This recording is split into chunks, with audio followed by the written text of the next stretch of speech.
И далее продолжается работа по непосредственно работе с контактируемыми лицами.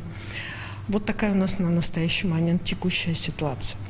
Кроме того, в республике сегодня с утра начали действовать ограничительные меры относительно пожилых граждан и детей. В течение всего дня мы работаем в оперативном режиме по разъяснению тех ограничений, которые установлены указом главы Республики Саха-Якутия. Они связаны как с закрытием ряда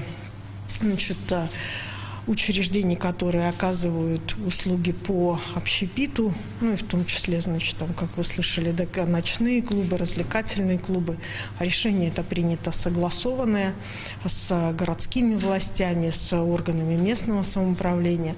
И, соответственно, принято решение о таком определенном режиме преференций для пожилых граждан в части использования сети интернет, которая непосредственно для пожилых граждан даже при нулевом и отрицательном трафике телекоммуникационные компании будут продолжать услугу этой связи оказывать.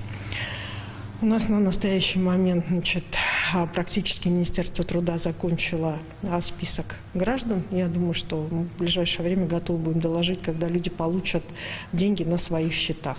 Заявительного характера нет по факту, по тому списку, который у нас есть сегодня в республике. Такая ситуация. Спасибо большое. Это была прямая трансляция с брифинга председателя оперативного штаба Ольги Балабкиной. Далее в 20:00 смотрите на нашем канале программу «Итоги дня» с Владом Давыдовым. Я же пока прощаюсь с вами. Спасибо за внимание, до свидания и берегите себя.